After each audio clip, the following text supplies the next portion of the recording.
Pregnant మహిళ రోజా ఉండలేకపోతే ఏం చేయాలి?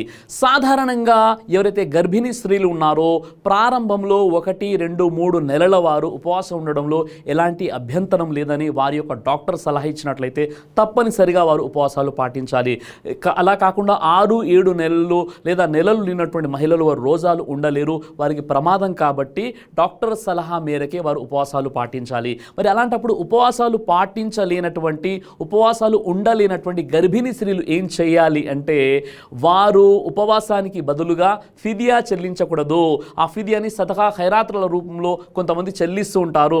మేము గర్భవతులం కదా, ఉపవాసం ఉండలేమండి, కాబట్టి ఒక నిరుపేదకి మేము అన్నం పెడుతున్నామని భావిస్తూ ఉంటారు. ఇది సమంజసమైనటువంటి విషయం కాదు. ప్రెగ్నెంట్ మహిళ రోజా ఉండలేకపోతే ఆమె ఏం చేయాలంటే ఎప్పుడైతే ఆమె యొక్క డెలివరీ అయిపోయిన తర్వాత, ఆమె పూర్తిగా ఆరోగ్యవంతురాలు అయిపోయిన తర్వాత అప్పుడు ఆమె వదిలేసినటువంటి రోజాలు ఖజా చేయాలి.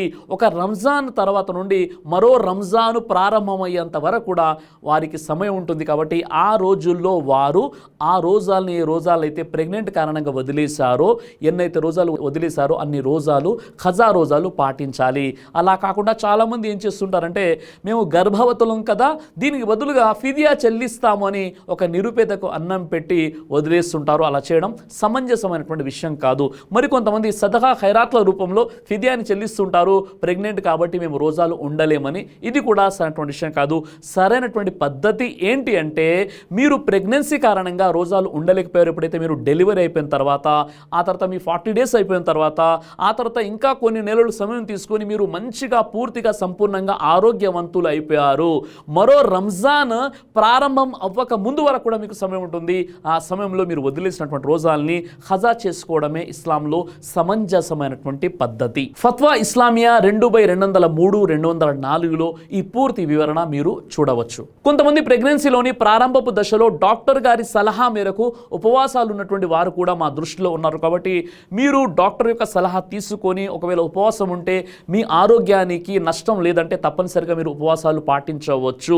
ఒకవేళ డాక్టర్ గారు కనుక ఉపవాసం పాటించడం వల్ల మీ కడుపులో పెరుగుతున్నటువంటి బేబీ యొక్క గ్రోతింగ్ కోసం చాలా నష్టం జరుగుతుందని చెప్పినట్లయితే మీరు ఉపవాసాలు వదిలేసి ఆ తర్వాత ఎప్పుడైతే మీరు డెలివరీ తర్వాత ఆరోగ్యవంతులు అవుతారో అప్పుడు మీరు మిస్ చేసినటువంటి రోజాలని ఖజా రోజాలు మీరు తప్పనిసరిగా పాటించాలి. అయితే చాలా మంది గర్భిణీ స్త్రీలు చేసేటటువంటి ఒక పొరపాటు ఏంటంటే వారు వదిలేసినటువంటి ఉపవాసాలని మిగతా రోజుల్లో వారు పాటించకుండా ఫిదియా చెల్లిస్తూ ఉంటారు.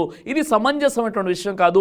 అసలు ఫిదియా ఎవరు చెల్లించాలంటే ఫత్వా ఇస్లామియా 2/192-193 ప్రకారంగా ఫిదియా ఎవరు చెల్లించాలి అంటే ఎవరైతే దీర్ఘకాలిక వ్యాధులతో బాధపడుతున్నారు. ఉదాహరణకి ఒక వ్యక్తి డయాలిసిస్ పై ఉన్నాడు. ఆ డయాలసిస్ పై ఉన్నటువంటి వ్యక్తి రోజాలు ఉండలేడు కాబట్టి అతడు ఫిదియా చెల్లించాలి. ఎందుకంటే అది తాత్కాలికంగా అనారోగ్యం కాదు, అది దీర్ఘకాలిక అనారోగ్యం. కాబట్టి ఆ విధంగా అతడికి ఫిదియా అనేది చెల్లించాలి. ఒక రోజాకి బదులుగా ఒక నిరుపేద, ఒక మిస్కీన్కి అతడు ఒక పూట భోజనం పెట్టాలి. అలాగే కొంతమంది క్యాన్సర్ పేషెంట్స్ ఉన్నారు, 4th స్టేజెస్లో ఉంటారు.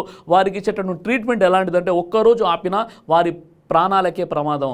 ఆ విధంగా క్యాన్సర్ అనేది కంటిన్యూగా ఇక వారికి ఎప్పుడు కూడా ఆ యొక్క అనారోగ్యం నుండి బయటపడేటటువంటి అవకాశమే లేదనుకోండి, అలాంటి వారు కూడా ఫిదియా చెల్లించవచ్చు. ఈ విధంగా దీర్ఘకాలిక వ్యాధులతో బాధపడుతున్న వారు మాత్రమే ఫిదియా చెల్లించాలి తప్ప ఈ విధంగా బహిష్టు స్థితికి గురైనటువంటి వారు లేదా పురుటి రక్తస్రావంతో ఉన్నటువంటి వారు, డెలివరీ సమయంలో ప్రెగ్నెంట్ లేడీస్ ఎవరైతే ఉన్నారో వీరు తమ యొక్క రోజాలను ఆ తర్వాత పరిశుద్ధులైన తర్వాత ఆరోగ్యవంతులైన తర్వాత వారు తాము వదిలేసినటువంటి రోజాలు ఖజా రోజాలని మరో రంజాన్ వచ్చే వరకు కూడా వారికి అవకాశం ఉంటుంది. తప్పనిసరిగా వారు ఆ యొక్క రోజాలను పాటించాలి తప్ప ఫిదియా చెల్లించి ఊరుకోకూడదు. ఇది సమంజసమైనటువంటి విషయం కాదు. అల్లాహ్ సుబ్హానహు వ తఆలా మీకు నాకు మనందరూ కూడా ఖురాన్ హదీస్ వెలుగులో జీవితం గడిపేటటువంటి సద్బుద్ధిని ప్రసాదించుగాక. ఆమీన్ యా రబ్బల్.